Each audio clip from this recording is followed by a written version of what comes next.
ಜಿಲ್ಲಾ ದಸ್ತಾವೇಜು ಪತ್ರ ಬರಹಗಾರರ ಸಂಘ ಶಿರಾ ತಾಲೂಕು ವತಿಯಿಂದ ಸರ್ಕಾರದ ಆದೇಶದ ವಿರುದ್ಧ ಒಂದು ದಿನದ ಸಾಂಕೇತಿಕ ಮುಷ್ಕರವನ್ನು ಹಮ್ಮಿಕೊಂಡಿದ್ದು, ನಗರದ ಅಂಬೇಡ್ಕರ್ ಉದ್ಯಾನವನದಲ್ಲಿರುವ ಅಂಬೇಡ್ಕರ್ ಪ್ರತಿಮೆಗೆ ಮಾಲಾರ್ಪಣೆ ಮಾಡಿ ನಂತರ ಅಂಬೇಡ್ಕರ್ ಸರ್ಕಲ್ನಲ್ಲಿ ಮಾನವ ಸರಪಳಿ ಮಾಡಿ ಪ್ರತಿಭಟನೆ ನಡೆಸಿ ನಂತರ ತಾಲೂಕು ಕಚೇರಿಗೆ ತೆರಳಿ ಮನವಿ ಪತ್ರ ಸಲ್ಲಿಸಿದರು.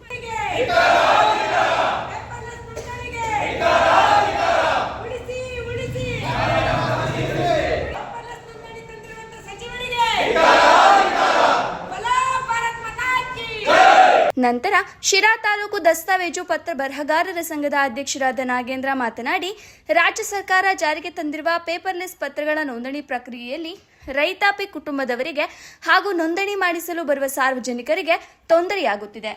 ಆದ್ದರಿಂದ ಕೂಡಲೇ ಸರ್ಕಾರ ಈ ಆದೇಶವನ್ನು ವಾಪಸ್ಸು ಪಡೆಯಬೇಕು ಎಂದು ಒತ್ತಾಯಿಸಿದರು. ಕಾಗದ ರಹಿತ ಅಂದ್ರೆ ಪೇಪರ್ಲೆಸ್ ನೋಂದಣಿಯನ್ನ ತರ್ತಾ ಇದ್ದಾರೆ.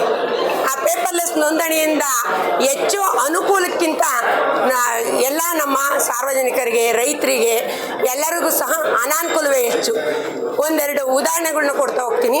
ಈಗ ಒಂದು ಪೇಪರ್ಲೆಸ್ ನಾವು ಚಾಮರಾಜನಗರದಲ್ಲಿ ಆಲ್ರೆಡಿ ಅವರು ಒಂದು ಕಾರ್ಯಗತಕ್ಕೆ ತಂದಿದ್ದಾರೆ. ಅದು ಸಣ್ಣ ಜಿಲ್ಲೆನ ಆಯ್ಕೆ ಮಾಡ್ಕೊಂಡಿದ್ದಾರೆ ಪ್ರಾಯೋಗಿಕವಾಗಿ. ಕಾರಣ ಏನಪ್ಪಾ ಅಂದ್ರೆ ಅಲ್ಲಿ ಜನಸಂದಣಿ ಕಮ್ಮಿ, ಅಲ್ಲಿ ಯಾವುದೇ ಆಗುವಗಳಿಗೆ ಎಚ್ಚೆತ್ತು ಅವರು ಎದ್ದು ಮಾತಾಡೋ ಸ್ಥಿತಿಯಲ್ಲಿ ಇಲ್ಲ ಅಂತ ಹೇಳ್ಬಿಟ್ಟು ನೋಡ್ಕೊಂಡು ಆ ಜಿಲ್ಲೆನೇ ಆಯ್ಕೆ ಮಾಡ್ಕೊಂಡಿದ್ದಾರೆ.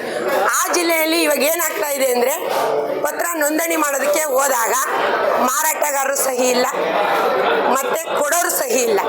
ಅದಕ್ಕೂ ಇಬ್ರು ಯಾರು ಅಂತ ಗುರುತಿಸೋ ಅಂತ ಸಾಕ್ಷಿಗಳು ಸಹ ಸಹಿ ಇರಲ್ಲ.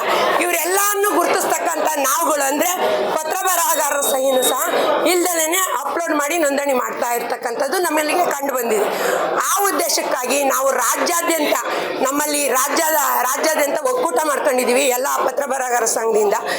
ಈಗ ನಮ್ಮ ತುರುವೇಕೆರೆಯಿಂದ ನಮಗೋಸ್ಕರ ಬೆಂಬಲವಾಗಿ ಸೂಚಿಸಕ್ಕೆ ಬಂದಿರತಕ್ಕಂಥ ನಮ್ಮ ಮಂಜುನಾಥ್ ಸರ್ ಸಹ ರಾಜ್ಯ ಸಂಚಾಲಕರಾಗಿದ್ದಾರೆ. ಅವ್ರಿಗೆ ಕೂಡ ನಾನು ಈ ಮುಖೇನ ನಿಮ್ಗಳೆಲ್ಲ ಮುಖೇನ ಧನ್ಯವಾದಗಳನ್ನ ತಿಳಿಸ್ತಾ, ಈ ಪೇಪರ್ಲೆಸ್ ನೋಂದಣಿ ಬಂದಿರತಕ್ಕಂಥ ಈ ನೋಂದಣಿಯನ್ನ ನಾವು ಅತಿಯಾಗಿ ಮಾಡ್ದಲೇ ಯಾವುದೇ ಜಿಲ್ಲೆಗಳಿಗೆ ತರೋದಕ್ಕೆ ಮುಂಚೆನೆ ಎಚ್ಚೆತ್ತು ಅದನ್ನ ಧಿಕ್ಕಾರವನ್ನ ಮಾಡಬೇಕು. ಪೇಪರ್ಲೆಸ್ ತಂದ್ರೂ ನಮ್ಗೊಂದು ಭದ್ರತೆ ಬೇಕು. ನಮಗೆ ಸುಮ್ಮನೆ ಇದನ್ನ ಕೊಟ್ಟಿಲ್ಲ ಲೈಸೆನ್ಸ್ ಅನ್ನ. ನಮಗೆ ಪತ್ರ ಬರಹಗಾರರಿಗೆಲ್ಲನ ಎಕ್ಸಾಮ್ ಕಾಲ್ ಮಾಡಿದ್ರು. ಎಕ್ಸಾಮಲ್ಲಿ ನಾವೆಲ್ಲ ಪಾಸ್ ಮಾಡಿ ನಾವೊಂದು ಕಾನೂನಿನಲ್ಲಿ ಒಂದು ಸಣ್ಣ ಒಂದು ಹಂಗಂದ್ರೆ ಈಗ ನ್ಯಾಯಾಲಯದಲ್ಲಿ ಏನು ವಕೀಲರು ಮಾಡ್ತಾ ಇದ್ದಾರ ಅದೇ ಕೆಲಸನ ನಾವು ಕೂಡ ಮಾಡ್ತಾ ಇದ್ದೀವಿ ಆ ಸಮಾನವಾಗಿ ಅಂತ ನಾನು ಹೆಮ್ಮೆಯಿಂದ ಹೇಳ್ಕೊಳ್ಬಲ್ಲೆ. ಯಾಕಂದ್ರೆ ಎಲ್ಲರೂ ವಕೀಲರ ಹತ್ರ ಹೋಗಲ್ಲ, ಹೆಚ್ಚಿನದಾಗಿ ಪತ್ರ ಬರಹಗಾರರ ಹತ್ರ ಬರ್ತಾರೆ. ಈಗ ನಾನೊಂದು ಇದನ್ನ ಕೊಂಡ್ಕೊಂಡಿದ್ದೀನಮ್ಮ, ಏನೇನು ದಾಖಲೆಗಳು ಬೇಕು, ಈ ದಾಖಲೆ ಏನೇನು ಹಾಕ್ಬೇಕು, ಏನೇನು ತರಬೇಕು ನಿಮ್ಮಲ್ಲಿಗೆ ಅಂತ ನಮ್ಮ ಹತ್ರ ಬರ್ತಾರೆ. ಆದ್ರಿಂದ ನಾವು ಒಂದು ಸ್ವಲ್ಪ ನಾವು ವಕೀಲ ವೃತ್ತಿಯಲ್ಲಿ ಇಲ್ಲದೆ ಇರ್ಬೋದು ಅಥವಾ LLB ಮಾಡದೇ ಇರ್ಬೋದು, ನಮಗೆ ಆದಂಥ ಸರ್ಕಾರದ ಒಂದು ಚಿಹ್ನೆ ಕೊಟ್ಟು ನಮಗೆ ಲೈಸೆನ್ಸ್ ಅನ್ನು ಸಹ ನೀಡಿದೆ. ಆದ್ರಿಂದ ನಮ್ಮನ್ನೀಗ ನಾವಿಷ್ಟು ಜನಗಳು ಯಾವ ರೀತಿ ನಾವು ಸಂಸಾರ ನಡೆಸಬೇಕು, ಇದರಿಂದನೇ, ಇದು ಬಿಟ್ಟರೆ ನಮ್ಗೆ ಯಾವುದೇ ಇದಿಲ್ಲ. ಹಾಗಾಗಿ ನಮಗೆ ಈ ಪತ್ರ ಬರಹಗಾರರಿಗೆ ಒಂದು ಕಡ್ಡಾಯವಾಗಿ ಲಾಗಿನ್ ಕೊಡಿಸ್ಬೇಕು. ಲಾಗಿನ್ ಇಲ್ಲದೆ ಬಿಕ್ಲಮ್ ಅಂತೂ ಕಡ್ಡಾಯ ಮಾಡಲೇಬೇಕು. ಆ ಉದ್ದೇಶಕ್ಕೋಸ್ಕರ ಇವತ್ತು ನಾವು ನಮ್ಮ ತಾಲೂಕಿನಾದ್ಯಂತ ಮುಷ್ಕರನ ಹಮ್ಮಿಕೊಂಡು ಮಾಡ್ತಾ ಇದ್ದೀವಿ. ಈ ಮುಂದೆನೂ ಸಹ ನಾವೇನು ಸುಮ್ಮನೆ ಕೂರೋರಲ್ಲ, ಬರೀ ತಾಲೂಕು ವೈಸು ಎಲ್ಲ ಕೂರೋರಲ್ಲ. ರಾಜ್ಯದಲ್ಲಿ ರಾಜ್ಯ ಒಕ್ಕೂಟ ಅಂತ ಇದೆ, ಆ ಒಕ್ಕೂಟವರೆಲ್ಲ ಸೇರಿ ಫ್ರೀಡಂ ಪಾರ್ಕಲ್ಲಿ ಬೆಂಗಳೂರಲ್ಲಿ ಒಂದು ದಿನ ನಾವು ಮುಷ್ಕರವನ್ನ ನಡೆಸ್ತೀವಿ ಅಂತ ಇಟ್ಕೊಂಡು ಯಾರು ಇವತ್ತಿನವರೆಗೂ ಜೀವನ ಮಾಡ್ತಿಲ್ಲ. ನಮ್ಮಲ್ಲಿ ಬರ್ತಿರೋದು ಮೇನು OTP ಅಂತ ಅವನು ಹೇಳ್ತಾ ಇದ್ದಾನೆ. OTP ನಮ್ಮಲ್ಲಿ OTP ಕೊಟ್ಕೊಂಡು ಜೀವನ ಮಾಡೋದಲ್ಲ. ನಾವು ಪತ್ರ ಬರೆಯೋರು ಆಸ್ತಿ ನೋಂದಣಿ ಅಂತಂದ್ರೆ ಯಾರ ಹತ್ರ ಏನಾದ್ರೂ ಪತ್ರ ಬರವಣಿಗೆ ಆಗಲಿ ಅಥವಾ ಲಾಯರೇ ಆಗಲಿ ಅಥವಾ ಇನ್ನೊಬ್ಬರೇ ಆಗಲಿ ಒಬ್ಬ ವಿದ್ಯಾವಂತನಾದ್ರೂ ಹೋಗಿ ಬರವಣಿಗೆ ಮಾಡಿಸ್ತಾರೆ. ಫಸ್ಟು ನನ್ನ ಆಸ್ತಿನ ಇಂಥ ವ್ಯಾಪಾರಕ್ಕೆ ಇಷ್ಟು ರೂಪಾಯಿಗೆ ಕೊಡ್ತಾ ಇದ್ದೀವಿ ಅಂತೇಳಿ ಬರವಣಿಗೆ ಮಾಡೋದು ರೂಢಿ. ಅದ್ರ ಪ್ರಕಾರ ಬರವಣಿಗೆ ಮಾಡಿ ಒಬ್ಬರ ಹತ್ರ ಆನ್ಲೈನಲ್ಲಿ ಅಪ್ಲೋಡ್ ಮಾಡಿಸಿ ಅದಕ್ಕೆ ಪತ್ರ ಬರೋದಕ್ಕೆ ಯಾರು ಕೊಟ್ಟು ಯಾರು ತಾಂಡ್ರು ಅದಕ್ಕೆಲ್ಲ ಸಹಿ ಮಾಡಿ ಅದಕ್ಕೆ ಸಾಕ್ಷಿ ಹಾಕಿ ಅದಕ್ಕೆ ಒಬ್ಬ ಬರವಣಿಗೆಗಾರ ಯಾರು ಮಾಡ್ದ ಅಂತ ಹೇಳಿ ಒಬ್ಬ ಬಿಕ್ಲಮ್ ಅಂತ ಹೇಳಿ ಗುರುತಿಸಿ ಅದನ್ನ ಆನ್ಲೈನಾಗಿ ಅಪ್ಲೋಡ್ ಮಾಡಿ ರಿಜಿಸ್ಟರ್ ಮಾಡಿಸೋದು ವಾಡಿಕೆ ಇತ್ತು. ಅದ್ರ ಪ್ರಕಾರ ನಾವು ಮುಂದುವರ್ಸ್ಕೊಂಡು ಬಂದಿದ್ವಿ. ಕಾವೇರಿ 2 ಅನ್ನೋದು ಅದನ್ನೇ ಮಾಡ್ತಾ ಬರ್ತಿದ್ವಿ.